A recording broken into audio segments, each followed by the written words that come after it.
Hello, welcome to the All for the Culture podcast. This is the newest and freshest hip hop podcast on the scene. And today we got a special guest in the building. Who we got? We got an original Screwed Up Click member, an OG from Houston, Texas. Texas Towdown is in the building. Thank you, man. Thank you for coming through. I appreciate it, man. It is a pleasure. I'm glad that you have me out here. I appreciate the invite because wherever I smell the good and see the good, it is what it is. It's all good. That's the homies, man. So let's just start off, man. I just want to start off with your early life. Where did you grow up? Where were you born? What side of town? Were you north, south? I grew up on the southwest side of Houston. I went to Fondren Middle School and Westbury High School, which Westbury High School is basically like a future prison of America type high school. It's designed like a prison. Everybody that graduates there eventually goes to prison. So I grew up on the southwest side. I went to Westbury High School, and it was probably about my senior year when I actually started getting into rapping. It just so happened to be that, I'd always mess around like at lunchtime, people beating on the table and, me busting flows and stuff. And I just kind of took it as something that I did. I really didn't think that I was actually going to, pursue it as a career. But what ended up happening was one of my buddies knew of this recording studio, and he took me to this recording studio one night. And I was just so amazed and overwhelmed by all the equipment. It was just like, okay, I don't know what any of this stuff does, but I want to do it. I don't know how any of these buttons work, but this is what I want to do. And it just so happened to be one of the studios that recorded one of my favorite all-time groups, UGK. So when I found out that they had made such a classic song there, I think the song was like "Tell Me Something Good." And when I found out that they, had made the music, and what was so ironic is the lady that actually produced that track was an African lady who was like a mom of two children, and the engineer of that song was this guy that was like half Asian, half Indian, so I'm like tripping. I'm like, these guys do rap music, so I'm like, well, if they can do this stuff, I want to do it too. So that's what it was about the time that I got to see the first studio and check out the stuff, and I just became instantly addicted to the process of making music. Oh, okay. So, how'd you grow up? Like, a child, a teenager? Like, what kind of guy were you? Like, rebellious? Did you get in a lot of trouble? Were you, how was that? Well, growing up, I'm a product of old sperm. My dad was like 48 when he had me, right? So that's why I have a twitch. No, I'm just kidding. So growing up in my house, even though we lived in a nice looking house, my dad was laid off from Coca-Cola. He was a maintenance man at Coca-Cola, and he was laid off because he was too old. He was like 55. So they laid everybody off that was at the age over 55. So we experienced a rough patch when I was growing up of, food stamps. And if you wanted something, you had to go out and make money to, get those fly jeans or those shoes or whatever it was. So growing up, we never had, disposable income. For a long time, I thought it was normal to heat your house with the oven. I thought every family did that, until I was sitting at, in class one day and I hear this dude snapping on this another dude, and I was like, dude, you're so poor, you heat your house by the oven. And I got upset. I was like, what? What's really going on? So, I grew up in a time where, if you wanted something, you had to make money to go and get that. So, growing up, I sold greeting cards door to door. And oh, really? Wow. So now, if you ask my mom and my dad, well, my dad's passed away, but if you ask my mom about the story goes is that I would go door to door selling greeting cards, and I was really good at selling the cards, so the people would pay me. And then what I did is I took my money out of the cut, and then when the cards came in, I just kind of just forgot about it, I was like, I already got the money, I'm good, So it kind of left a burden on my pops to go deliver the cards, but I always had this, hunger for, hustling. So when it, came time to like either a paper route or, selling greeting cards door to door, if you wanted something in our house, either, you had to go get it yourself or you had to find a way to hustle it up. So growing up, I didn't have a car, a fly car to drive to school. I drove like a 1972 lime green station wagon, my freshman year. So imagine pulling up in a slab like that, and everybody, was pointing, and I thought, like, I'm cool, I'm like 15, 16, rolling through high school in a car, I'm thinking I'm, G'd up from the feet up. But in actuality, people are like, man, look at this idiot here in this big old, Brady Bunch, station wagon. But even at that point, I realized, how can I turn this into a positive? So what I did is I basically ran a shuttle. So I was like Uber. I had friends that lived in the neighborhood, and it was a 9-passenger, station wagon. I charged everybody $1 to, go home. So what I'd do is I'd stop at the corner store, grab me some zigzags, some papers, and some cigarettes, and put a little gas in the car, and I was good for the day. And everything I did during, school, Back when gas was like 50 cents. Well, it was more like $1, but everything I did early on in my life was based around hustling. When I was in middle school, I saw that the band and the cheerleading corps and all these other groups were selling candy to make money for their group. So I had my mom take me to Sam's Wholesale, and I had to buy me some blow pops. And what I did is I stole blow pops in school. That's what I did. So like if you have 100 blow pops, you charge $0.25 a piece. You make $25. The box is like $7, bro. You're good. I'm going there selling $2 a day. I'm getting paid to go to school. Yeah. So that hustler mentality has always been a part of my family. Not having those finer things in life actually helped me get to the point where I was hungry enough to hustle, and I learned how to count money before I learned how to read. I learned how to go work for something instead of just sit on my butt and wait for it to come to me, and that's how I kind of grew up. Like, I know you and your brother, y'all are really, really close, right? Uh-huh. Yeah. So like, I mean, how did y'all grow up as kids? Were y'all still as close as y'all are now? Did y'all fight a lot? Like, how are y'all now? Do y'all fight now? And like, oh yeah, that's our whole relationship. I have 2 older brothers, and my oldest brother is actually estranged from the family because at the time of my arrest and things were going on, he had a nice job working as a hedge fund manager, and he felt that, long story short, that the negative impact that I was putting on my family name, it wouldn't be good for him to stick around. So long story short, my oldest brother and I, we don't talk. He doesn't talk to the family. But the brother I'm closest to is actually the middle child. So growing up, when there would be,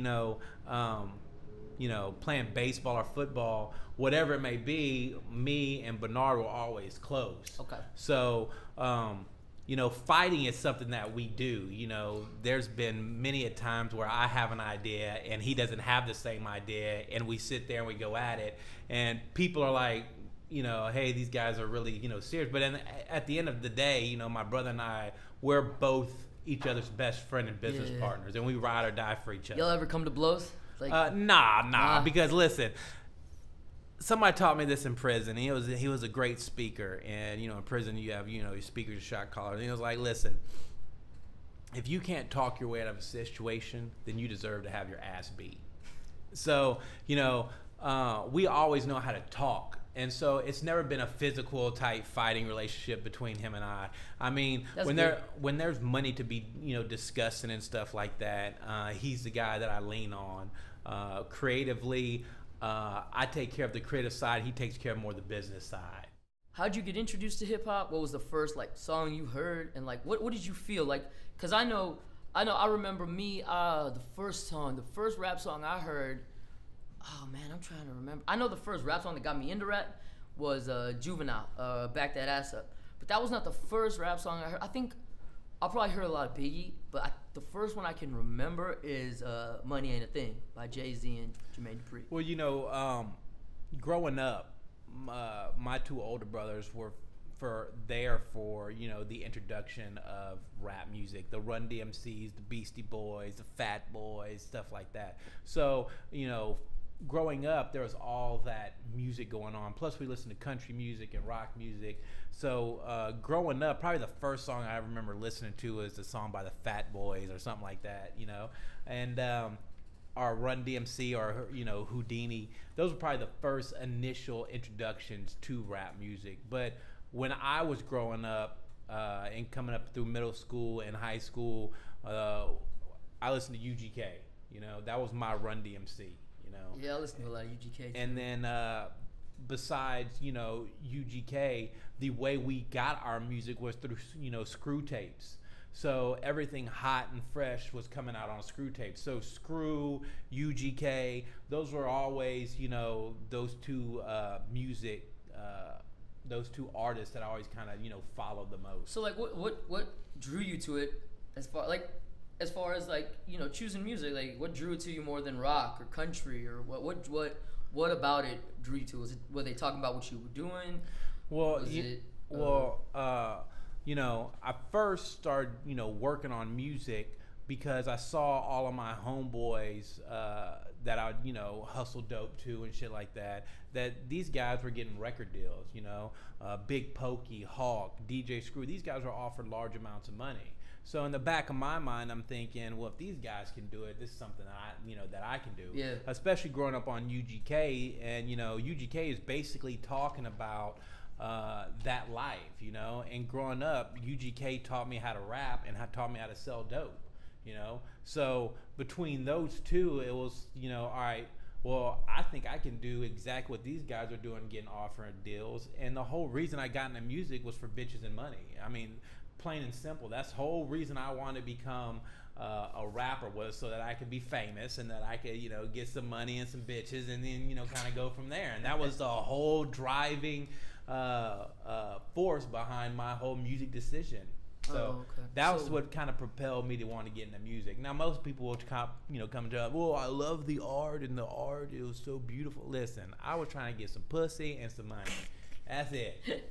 So like, I mean, what was your favorite rap? So I guess your favorite rap group growing up was UGK. That's right. Are you okay? I know I've listened to your music, and I know that you've never used the N-word. I know that by your music, but like, what has been, why did you say I'm not gonna use it, and why, and what's your stance on it now that all these things have been happening in the media? Like, have you gotten a little bit stronger about your stance? Have you got a little stronger about how you feel about it? First and foremost, you know, the N-word is not something that I could own, you know. Yeah. When you're around your friends and stuff like that, you know, people use the word, you know, to show endurement towards somebody else or something like that. But for me personally, it's so disrespectful to call somebody a name that's so negative in the course of history, you know. Just like anything else, you don't use something that you don't own. I can't own that because I'm not black. Yeah. You know, so for me to use that word is very disrespectful. So it's not in your personal life. It's not, man. In your it's raps. nowhere. It's not nowhere near your realm. It's nowhere. You know, even though, you know, I have friends that, you know, might use the word, or, you know, we might, you know, say it nonchalantly in conversations. It's something that I've never ever wanted, because what that represents is that if I use that word, I'm showing somebody that I'm not real. Yeah. Because when I use that word, right, that lets people know, well, how is he using that word when he's not black, right? Yeah. And the only time that a white person has ever said that word usually comes out with some racist stuff behind it. But to try to explain to somebody like, no, I'm just using it as a term of endearment towards my friends and stuff like that, it's not even a conversation I'm even interested in having. Yeah, yeah. So just to remove that word out of my vocabulary, it was never a, you know, big part of my, you know, vocabulary growing up anyway. Yeah. So for me not to use it, it's just too easy, you know. Okay. And you know, I hear other white rappers use the term. Yeah. And that just lets me know right then and there that they're trying to portray something. I just think it doesn't. It just, I don't know. It just throws me off. Like it just throws me off. It's not something. People sense when you're being real or not, right? Yeah. So if I show up and I come at you with, no, I'm saying, dog, it's all good, you know, whoop-de-woo, it's from the hood, you know, you can automatically tell that, hey, that's not something that I am. I think that's what helped you, you know, catapult so quickly. And I don't mean to say quickly, but, you know, when the country rap tunes came out, it was like a big thing in Houston. And I think that's one of the things that catapulted you, was that you didn't try to be something you're not. You know, you dressed how you dressed. You had the country rap, and you was like, this is who I am, this is what I am, and this is the way I'm gonna rap, and it doesn't matter what y'all think, and it worked. I tell people all the time, you can be cool and listen to rap music and not have to put on a grill and some gold chains and know what I'm saying. You know, you don't have to do all that stuff. You know, I like cars. That doesn't mean I'm gonna go throw some swangers on there just because what that does is that it lets people know that you're not real. And I don't want to ever cross that boundary of doing something that doesn't, you know, say what I truly am. This is what, hey, listen, I'm a white guy. I grew up on country music, rock music, and rap music, and that's the way my music comes across. Is that how you earn respect? Just being yourself and like being, you know, because I feel like being white in hip hop, you have to go through a little bit more to get your respect. You know what I mean? You got to pass that color barrier and then get to the music. Well, so I mean, is that what helped you? Is just being yourself and people realize, hey, look, he's not trying to be like us. He's being him, but still rapping. Well, you know, really decent and really well. When I was coming up, there was no Eminem at the time. I think Eminem came out like a year later after I did. But you came out when? 99, right? 98, 99. 98, 99. So that's right. I were actually, you know, the only person that was white, that was a successful white rapper before me was Vanilla Ice, and he had left such a bad taste in everybody's mouth that to come after him, I didn't want to portray something that, you know, I wasn't. So I was always, you know, aware of what I didn't want to do. I didn't want to be the white funny rapper. You know, Eminem sewed that up, you know. So I didn't want to be that. And I don't want to be some guy that was portraying something that I wasn't. So when people see that and they see that your music is authentic, the level of respect comes with all that, you know. Just because I do X, Y, and Z doesn't make me who I am. So when I do music and they hear the good music and they can, you know, relate to it, they know what's real. Plus, I'm not rapping about things that, you know, I don't know anything about, you know.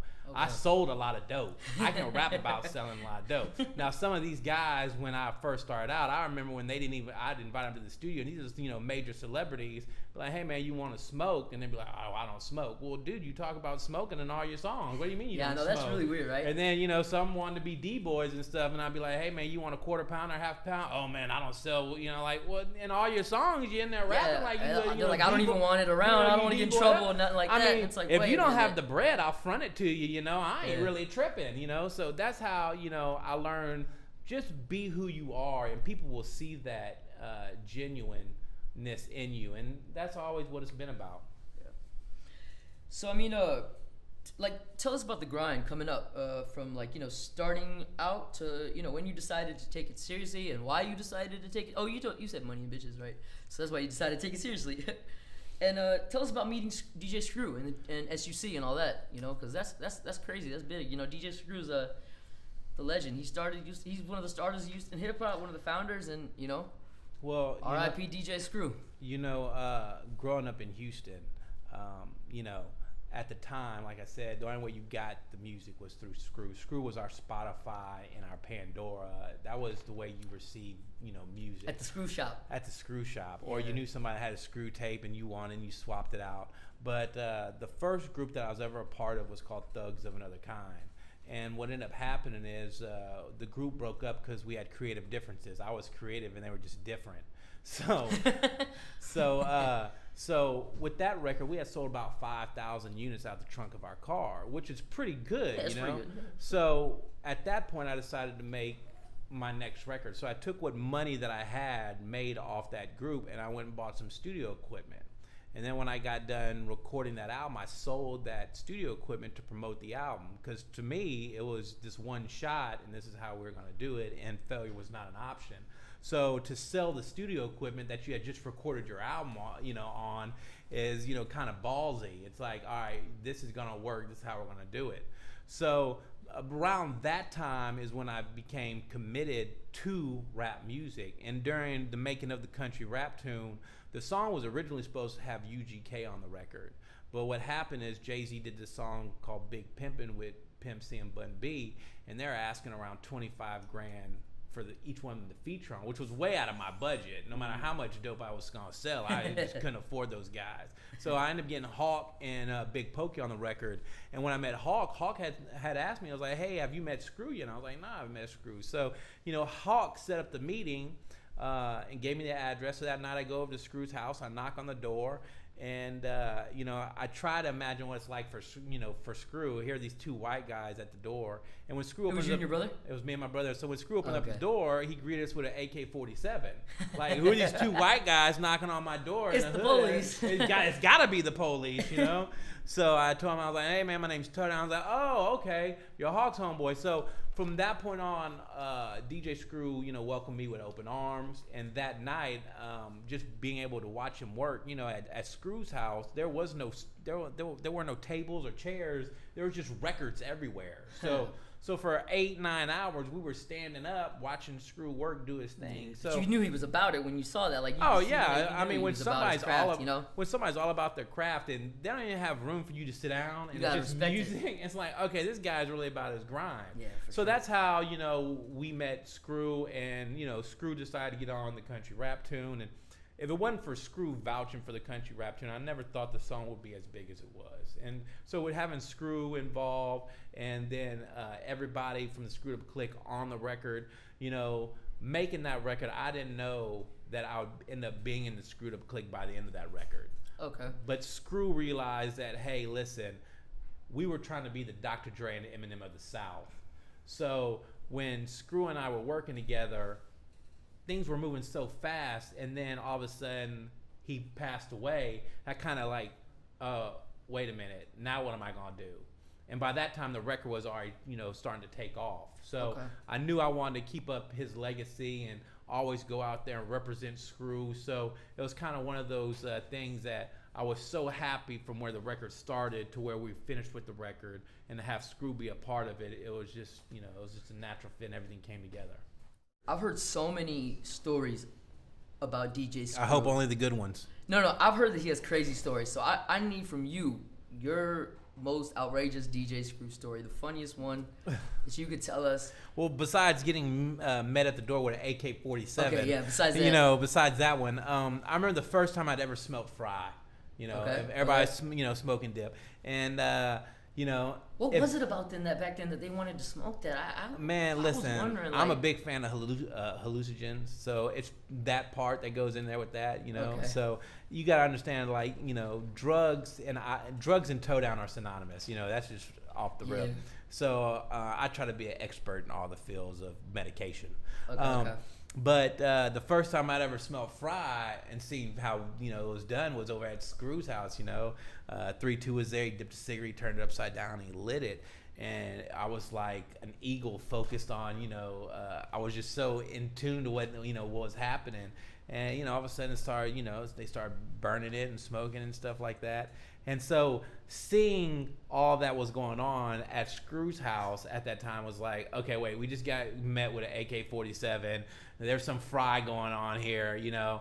I'm high as shit, you know. My brother doesn't smoke or drink, so I can only imagine he was super paranoid about what's going on. Here we got, you know, everybody. Did he hit it? No. Okay. Like, Bernard doesn't smoke, you know, he doesn't do any of that stuff. So if you can imagine being in an environment where people are, you know, smoking wet and there's guns there and there's drugs and, you know, so it was just crazy to be in that environment at that time. And that's kind of one of the crazier stories that I have with Screw. But the craziest story that I ever have with recording with somebody is the first time I ever took gel acid.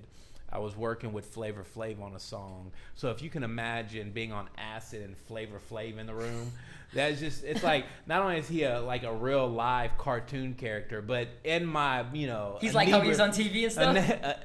In my inebriated state, I was like, okay, this is a little bit too weird even for me. So I've had a lot of Wow, experience. too weird for Toe Down, huh? Too weird, man, too weird. That's crazy. So like, when you DJ Screw, SUC, y'all were making the Screw, y'all had Screw on. Could y'all tell, like, okay, this is gonna blow up the way it did and go across the country to Cali and people in New York, like A$AP Rocky using it, you know? I mean, everybody's using it. Big Sean's using it. I heard Big Sean like a little while ago doing the Mike Jones and saying his rap over and over again. So did y'all know, like, it was gonna blow up like that, the chopped and screwed? Well, you know, Screw probably had that vision, but for us, like I said, this was a lot of ways for people to get their music. And so for us, it was something that we enjoyed making for ourselves and for our immediate families. So how it grew so organically out of Texas was just a matter of time, you know. And I remember after DJ Screw had passed away, he got a plaque from the RIAA for over 10 million records. Wow. That had, you know, You went diamond? Yeah. So Wow. so to see that award being, you know, presented to Screw and his legacy was kind of like, okay, let me take a step back for a minute, you know. And to see how Screw has now, you know, gone over the globe many of times over now. You know, I get calls from Australia. I get calls from Japan. You know, and that's cool. it's kind of nuts to see how far the reach actually is. But I'm pretty sure he was the only one that had that vision of going worldwide with the sound like that. And even still to this day, you know, people, when you say, "Hey, I'm from Texas," you know, there's two things that you're synonymous with when you're from Texas: you ride horses and DJ Screw. You know, that's what they want to know about. Yeah. So the country rap tunes was a big song out here, and you know you had the other song. What was it? It was named after food. What was it called again? Chicken fried steak. Chicken fried steak. Sorry, That's right. It's my favorite food. I should be remembering that. If you're hungry for a hit, you know. So tell us, like, you know, what was it like recording with Hawk and Big Pokey? And I remember when I heard the song and on the video, I don't remember Big Pokey rapping or in it. I just remember Big Pokey actually plays the part of Boss Hogg. So he's at the end of the video. He's up against his Cadillac. He's in there. I'm playing, you know, dominoes with him. But, you know, making that song, the song came about. My brother had sent me to the studio to come back with like a club banger or a dance track. And I went in the studio and I was just I was so high. I just recorded this slow melodic country twang. You know, I wrote the hook in like 15 minutes. Was that you singing the hook? No, it was a guy named Joe Slaughter. Joe Slaughter actually was a karaoke singer that put in carpet by trade. So if you can imagine this, my recording studio is in a garage and the vocal booth is in a closet. So the song came about and I brought Joe Slaughter in, and Joe Slaughter sang this. The hook you hear is the first and only attempt he did, and that was it.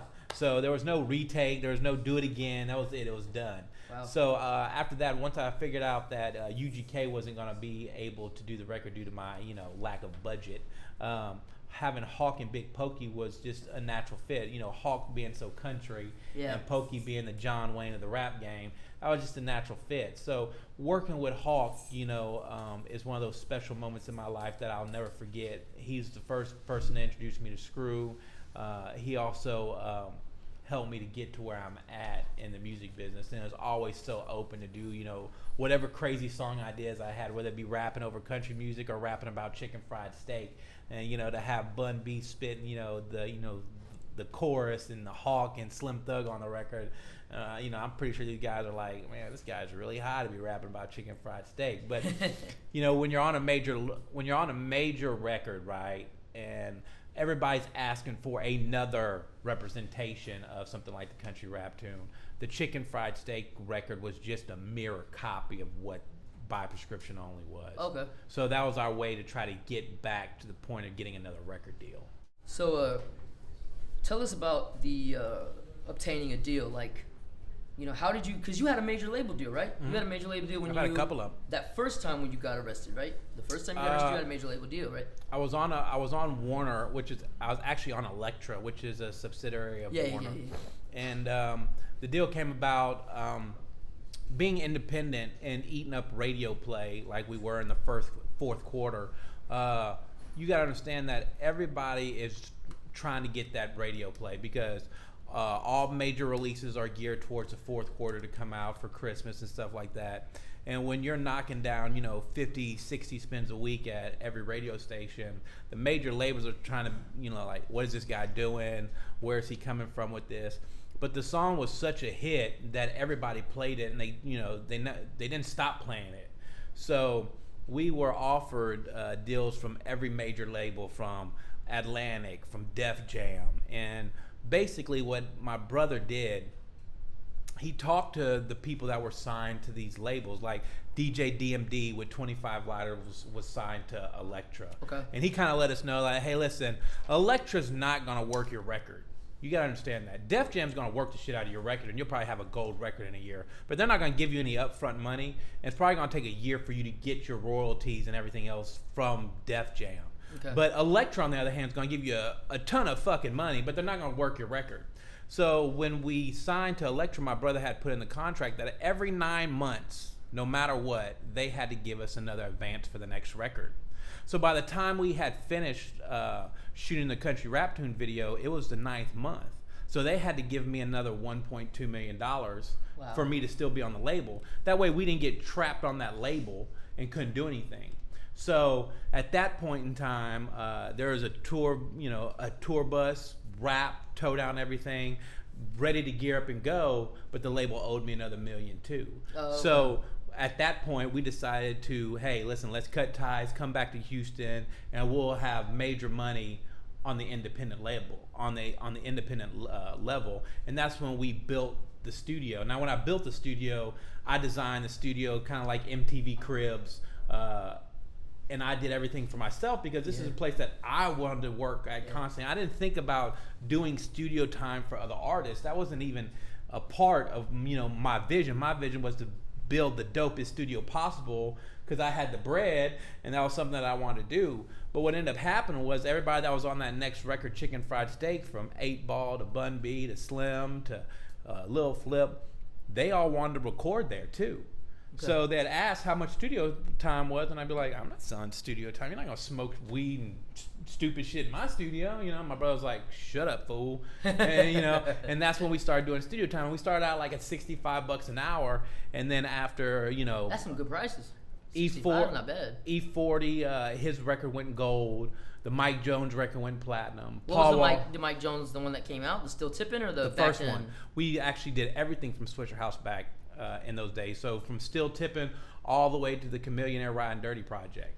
Wow. They're all done. So when you have a track record of the 3 hottest records that came out of Houston were done over at your studio, everybody wants studio time. So we jacked up the price to $125 an hour, thinking that people would eventually fall off and not want to do studio time. Because right at that time was I took a back seat as far as being an artist and became more of a producer and engineer. Okay. But I became a real producer of marijuana.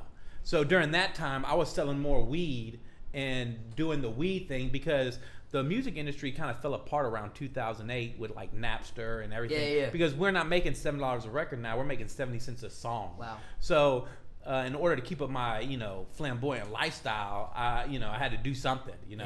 I'm riding around in a $120,000 car. You have 3 houses in Houston. You're trying to do something. So I was more interested in growing and selling weed at that point, where I try to make the studio time so high that you wouldn't want to come there, but people still kept coming. Okay. I know you had the famous studio. I was booked to record there. I told you when we met at the Little Flip and Bobby Moon video shoot for Swagger. I was supposed to come do studio time with you back then when I rapped, but it was the next week, and then 3 days later I left to Baltimore to go have emergency surgery. So I couldn't make it, man. Well, don't worry. I got a new lab set up, man. We'll get you in there ASAP. I don't rap no more. We get the homies in there, though. That's what I said when I came home from prison. Next thing you know, I got a record. So, that famous studio, it was called The Den, right? Uh-huh. So was that the same house that the Grow Up was in? Because I thought what I thought was the business plan behind it, from what I heard on 97, was you had to grow up upstairs. Rappers come, want to record it, and also what do they want when they come? Liquor and weed, got both. That's almost right. See, the studio was the jump off. Okay. The studio, everybody came to the studio. I heard Lil Wayne and Beyonce came, right? We had our poker game there. We had the recording studio there, and it was just a house that we would go to and meet clients and other things. Okay. So but there was no growing dope at that location. Okay. We had 21 other locations for that, and it just so happened that Jesus Christ, 21 locations. One of the biggest locations we had was my brother's house. He had a 6,700 square foot estate on 2 acres, had 25 grow lights in it. So did he live in that house? Uh-huh. Well, when you live in a 7,000 square foot house, I mean, there's plenty of room to live in. And what's so awesome about that house is that you could be downstairs and not ever know what was going on upstairs. It was just that big. So him, his kids, his wife all lived downstairs? Well, he was not married at the time. He wasn't married. So Okay, it would just be cool. him. And then if you needed to go hang out with your wife and family, then you got enough space there's another spot for us. So, between, my house in Siena, the studio, my little duck-off apartment, there's plenty of places to go. Yeah. It's like, Yeah. So we always try to keep things very separate when it came to, the weed operation. Again, we need to know the most craziest, unexpected, and biggest artist to record there and the craziest story from that studio. So we need to know all of it. One thing that a lot of people liked about the studio was the environment. Okay. It wasn't your traditional studio. When you go to a studio in New York or LA, it's very sterile. There's this huge console. There's a huge, recording room, and it's very intimidating for any artist. You go see all that stuff, and you don't know if they're gonna launch a rocket from that console. You don't know what's gonna happen. Especially being a new artist, if you're like, that's the first time you've been in a real studio, it's overwhelming. And at that point, industry standard was switching from analog to digital. So we had the first all digital Pro Tools studio in Houston. Okay. So we had the latest equipment. The environment, like I said, was kind of like the real world. We had everything decorated, super modern, super friendly. So when an artist came there, not only could they rent out the whole house, and there's 2 bedrooms there for them, but they could all actually do their recording. There was a graphic designer there. So it was one-stop shopping for all your needs were all in one spot, So that kind of set us apart from every other studio that was going on at the time. And then when you start to generate hits out of that studio, people want to be in that environment. They want to know what's going on. And not only that, but I'm not saying I grew the best weed in Texas, but I'd at least say top 5. Yeah. So between the weed, the state-of-the-art facility, the environment that we produce, all the hit records that came through there, we're talking about, we did Lil Wayne's mixtapes while I was at U of H. We did the Beyonce Lil Flip song. Well, which ones were the ones that he released during U of H? That was the... Was that the dedications? There was a couple mixtapes, and I tell this to people all the time that, I've worked on so many songs that you just don't remember, that I barely even remember my songs. And if it wasn't for my tour manager, right, I rap over all my music. And the legit reason is not because I couldn't do it a cappella. It's because plain and simply, bro, I got a chronic memory problem. I smoke way too much chronic, so the words sometimes don't always come to mind. So the words always don't come to mind. So, with that being said, we've done probably 4 or 5 million records out of that studio, Wow. Between Mike Jones' record and Paul Wall's record and Chameleonaire's record and the E40 Bun B record, and then plus all the other underground records that, Lil Flip, that was his primary, recording spot. So we did Little Flip stuff, Zero stuff. Anybody that... Because you got to understand, when Screw left the game, there was no studio for people to record out of, especially on our level. Yeah. So when you have Little Flip there and you have Zero there. You had Beyonce there, right? I read that Beyonce... So Beyonce and Little Flip did a record together. And what record do you... Oh, you don't remember? Sorry, I'm always asking. I you know can the look record. it up. I heard it. You can look it up. All you got to do is type in Little Flip Beyonce. Hey, someone look that up for us. And it'll pop up. Mike, can you look that up for us? Beyonce Little Flip. Beyonce Little Flip record, please. So, doing all those records, Lil Flip did his Game Over record there and everything else. So, Beyonce actually came to the studio and you saw her work? Yeah. Could you see, like, when and Lil Wayne worked, could you see, like, why they were, they are where they are and why they're legends? And when I recorded Wayne, and exactly, Naughty Girl. There you go. Naughty Girl. I can't sing. Yeah. But anyway, when you watch somebody like Bun B work, when Bun B lays down the song in the vocal booth, you automatically, immediately see everybody go grab a pen and a paper and go rewrite their stuff. Because when Bun B delivers a verse, he delivers. Yeah. When Lil Wayne spits on a track, it's very interesting. He would roll something up, smoke it. He would write the bars in his head, go drop the 16 bars, and then repeat the process. Did you supply the weed Wayne was smoking? I won't implement anybody in my affairs. But I'll say this, Lil Wayne, he probably was smoking the best weed in Texas. Okay. Now, I'm not saying I grew the best weed in Texas. I'm just saying top 5. Okay, all right. There might be 4 other people. Right. Anyway, long story short, you see these artists that the reason they're at the top of their game is because they go in there and they work like nobody else. And then the respect of their peers. When you see somebody like Lil Wayne do something like that, it makes you motivated and elevates your game. Yeah.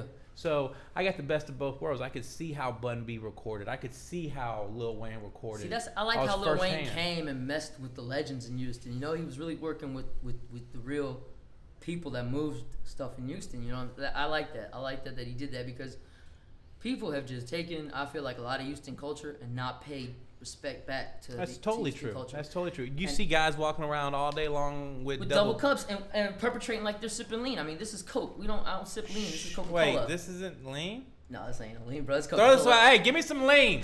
No, but people don't understand that the whole double cup thing came from Big Mo. The reason he used 2 cups because he couldn't mix his lean properly. See, everyone says it's because the cup gets weak and they poke a hole in it. That's not even true at all. Yeah. The whole thing comes from Big Mo, and that's where it originated. So y'all got it directly from the source, where the double cup comes from. So let's not ask any more questions. Yeah, so there's no more debate on it. We got it here exclusive. It's because Big Mo could not mix the properly. Drink. That's right. So he needed 2 cups to mix it properly, and that's where that comes from. So like, I never heard you talk about guys like Paul Wall, Chamillionaire. I mean, I heard you talk a little bit about Slim Thug and Mike. Like, you said they recorded in the Den. What's your relationship with those guys like? Oh man, we're the camaraderie between us all is all great. I was just on the road with Paul Wall. We did a show in San Marcos, sold out. I talk to these guys, daily. It's called the White People Tour. Nah. Coming soon, the White People Tour. You, Macklemore, right? Machine Gun Kelly, something like that. Paul Wall. Hey, as long as they got the check, I'll show up. But Machine Gun Kelly's actually my favorite rapper. He is. He is definitely dope. So I have a rapport with all these guys that when we're out together, we all hang out, and party and stuff like that. That's good. And that's just the way. Because I like that. Because New York rap is what I grew up on Texas rap after I got introduced to New York rap. And it just bummed me out at a time to see everybody beefing like that up top New York. And now they're back and they're really popping. New York's got a good sound. They got A Boogie, they got Young Ma out there. Who's the other dude? Casanova they got out there. So I'm glad they're getting back on, but I didn't like the beef at that one time that they had. And I like that Houston doesn't have that beef. We had it for a while, and thank God to Pimp C, he squashed that. There's too much money to make. He got out of jail and squashed that real quick. There's too much money to make for us to be arguing over pennies. Yeah. What about the new guys like Kirko, Marcus Manchow, Beat King, Trill Sammy, Sauce Twins? Like, have you met any of them? Have you worked with them? What do you feel? How do you like their music? Beat Kings and I are actually working on a new project right now. We're actually going to bring, I don't want to give too much away, but just imagine some line dance and stuff, and that's the only thing I got to say. Yeah. Beat King's dope in the clubs here. I mean, he doesn't have like a big following outside of the South, but in the South, he's making money. I mean, you can make money in the South and be talented cool, guy. Kurt Cobain, same way. Super talented guy. Yeah, I just wonder where the album is because I love his music so much. I think that Drink in the Cup was just a dope sounding record, like such a player sounding record. I just wonder where the album was. I just wish he got the album out, and I'm sure there's some label stuff going on. I think he moved to 300 now, and he's on 300. So I don't know what's going on. I wish nobody ever understands the politics that go on behind records. Yeah. But it's a lot more difficult than people think when it comes to putting out a record. I'm currently in negotiations with one of the largest conglomerates, and whenever we revise anything out of the contract, it takes 2 weeks. Okay. Because the simple fact that it's got to go through their attorneys and then back through our attorneys. Yeah, that's how the real estate stuff works too. So, just changing one thing in a contract could take 2 weeks, and that's kind of where I was proposed a deal back late January, and the deal's still not finalized. So. There's some things that people don't understand, that there's way more things that go on besides just, I'm going to sign this piece of paper, I'm going to be a millionaire. Yeah. So you've been in the game now, not 20 plus years now, right? 20 years look, now? I'd like to be in the game 20 years, but it's right at 17. 17, all right. So even with the whole Fed case, which we'll get to that in a second, but like, when were you the happiest? When were you the happiest and why? When were you the saddest and most like depressed? Like, when were you just like, man, screw this. I'm just done with everything. And why? And how did you snap out of it? Because I know me being handicapped and having my kidney disease and everything that I have and going on. The producer Jay Dilla. Mm-hmm. What he died from, TTP. I had that, and it's a 90% kill rate. And it's I luckily caught it early enough, and I got out, and I made it out. We're happy to have you here. Yeah. I mean, the doctors kind of told my mom, like, get ready, like, Prepare for the worst. Prepare for the worst. It's not gonna be good. But we made Well, look, it out. I'm glad you're here. Thank you, man. I appreciate it. I appreciate it. And so yeah, when were you the happiest and why?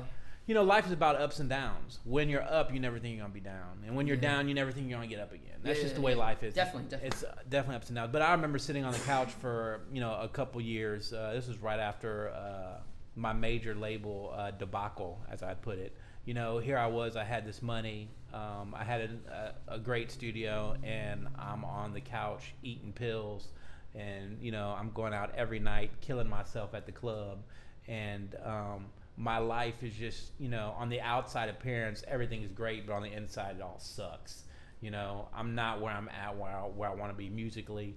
Financially, I'm secure. This was like during the whole selling. This is like right after the country rap tune video and everything like that. Your whole goal as an artist is to get signed to a label deal, and when that kind of dissipates, you're left with this hole in you. Okay. And as I'm working on Chicken Fried Steak, I'm not in the zone making music. I'm there, but I'm not there. Okay. So between smoking, massive amounts of weed and popping pills and drinking lean and going out to the club every single night. You were a heavy lean drinker back then? Oh yeah. Oh yeah. Was everybody in STC like that? Just everybody? I wouldn't say everybody, but that's just what our culture is. People want to say, "Oh, screw music isn't for this and that." Listen, so do you I don't know about everybody else, culture? but screw music for me is smoking a blunt, sipping some drink, and popping some screw up in the deck. That's what I do. Now I can't speak for everybody, but that's just what I do. Hate it, but I fuck her like a lover. I was fighting, but we kiss under the cover. And baby, I don't never play around with you. Soon as we get together, you know what's going down. She say she love when I'm up in it. Them other niggas ain't with it. She like, what's your favorite position? I'm like, baby, every position. And I love when you wash the dishes. Not because you washing the dishes. It's because them little shorts you be wearing when you walking around in the kitchen, yeah.